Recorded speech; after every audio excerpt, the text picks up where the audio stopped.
ശ്രീല പ്രഭുപാദ്ജി ഭക്തരോട് പറയുന്നത് എല്ലാ ദിവസവും 16 മാല ജപിക്കണം എന്നാണ് പറയുന്നത്. അന്നേരം ഈ 16 മാല എന്തുകൊണ്ട് ജപിക്കണം? അതിൻ്റെ പുറകെ ഒരു കാരണമുണ്ട്. കാരണം പൊതുവെ സംഖ്യയില്ലാത്തുള്ള ജപം നിഷ്ഫലം എന്നാണ് പറയുന്നത്. അതായത് ദർഭയില്ലാത്ത ഉള്ള ഒരു ഇരിപ്പിടം, പിന്നെ ജലം കൊടുക്കാതെയുള്ള ദാനം, ഇതെല്ലാം നിഷ്ഫലമാണ്. അതേപോലെ ജപത്തിലും സംഖ്യയില്ലെങ്കിൽ അത് നിഷ്ഫലമാണെന്നാണ് പറയുന്നത്.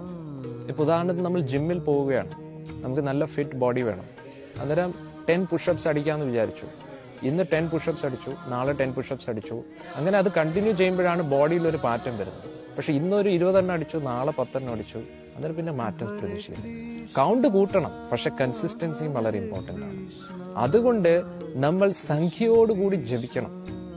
അതായത് 108 പ്രാവശ്യം നമ്മൾ ജപിക്കുമ്പോൾ ഹരേ കൃഷ്ണ കൃഷ്ണ കൃഷ്ണ ഹരേ ഹരേ ഹരേ രാം രാം രാം ഹരേ ഹരേ, ഇങ്ങനെ നമ്മൾ ജപിക്കുമ്പോൾ ഒരു 7 മിനിറ്റ് കൊണ്ട് നമുക്ക് 108 ജപിക്കാൻ പറ്റും.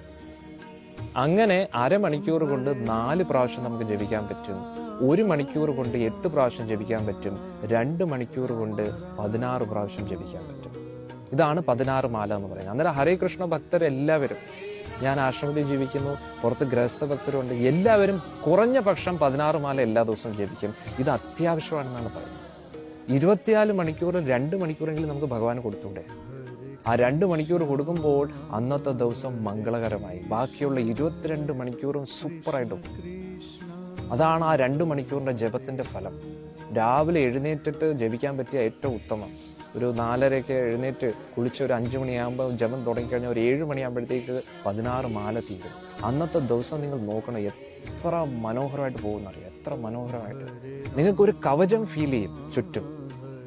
പല ആൾക്കാരും നിങ്ങൾക്കെതിരെ പലതും സംസാരിക്കാൻ ചിലപ്പം വരും, അല്ലെങ്കിൽ നിങ്ങൾക്കെതിരെ പല ആരോപണങ്ങളും ഉന്നയിക്കാൻ വരും. പക്ഷെ അവർക്കൊന്നും ചെയ്യാൻ തോന്നത്തില്ല. കാരണം ആ മന്ത്രത്തിന്റെ ശക്തി, മഹാമന്ത്രത്തിന്റെ ബലം നിങ്ങളെ സംരക്ഷിക്കും. ഒരു കവചമായിട്ട് അത് നിങ്ങളെ സംരക്ഷിക്കും. ഇതൊന്നും ചുമ്മാ കാൽപ്പനികമായിട്ട് പറയുന്നതല്ല. നിങ്ങൾ ജപിച്ച് ട്രൈ ചെയ്തു. ഒരു ദിവസം നിങ്ങൾ 16 മാല ജപിച്ചു നോക്കും. ജപിച്ചിട്ട് നിങ്ങളുടെ ആ ഒരു മന്ത്രത്തിന്റെ ശക്തിയൊക്കെ അനുഭവിച്ചറിയാൻ പറ്റുന്നതാണ്. അന്നേരം കണ്ടിന്യൂസ് ചെയ്യാൻ ബുദ്ധിമുട്ടാണെങ്കിൽ രാവിലെ 1 മണിക്കൂർ ജപിക്കാം, വൈകിട്ട് 1 മണിക്കൂർ ജപിക്കാം. അത്ര മനോഹരമാണ്. എത്രത്തോളം നമ്മൾ ജപിക്കുന്നോ അത്രത്തോളം നല്ലതാണ്. അന്നേരം എന്തിനാണ് ഇത് പറഞ്ഞതെന്ന് ചോദിച്ചു കഴിഞ്ഞാൽ, ഭഗവാനെ നേരിട്ട് കാണാനും ഭഗവാന്റെ ഒരു സാന്നിധ്യവും സാമീപ്യവും പൂർണ്ണമായിട്ടും അറിയാൻ വേണ്ടി ഒരു ജീവാത്മാവ്, ഒരു മനുഷ്യ ശരീരം എടുത്ത ജീവാത്മാവ് കുറഞ്ഞ പക്ഷം 3 കോടി ഹരേ കൃഷ്ണ മന്ത്രം ജപിച്ചിരിക്കണമെന്നാണ്. അന്നേരം 3 കോടി തികയ്ക്കാൻ എത്ര സമയമെടുക്കും? 16 മാല വെച്ച് നമ്മൾ എല്ലാ ദിവസവും ജപിക്കുകയാണെങ്കിൽ 50 വർഷം. 50 വർഷം ഇല്ല എന്ന് തോന്നുന്നവർ എന്ത് ചെയ്യണം? 32 മാല വെച്ച് ജപിക്കുകയാണെങ്കിൽ 25 വർഷം എടുക്കും. 64 മാല വെച്ച് ജപിക്കുകയാണെങ്കിൽ എത്രയാണ്? 12.5 വർഷം. അങ്ങനെയാണ് പൊതുവെ കണക്കുന്നത്. എത്രത്തോളം ജപിക്കുന്നോ ഭഗവാനുമായിട്ടുള്ള സാന്നിധ്യവും സാമീപ്യവും കൂടുതൽ അറിയും, സത്യമായിട്ട്. കാരണം ഈ ഒരു കണ്ണ് വെച്ച് നമുക്ക് കാണാൻ പറ്റത്തില്ല ഭഗവാൻ.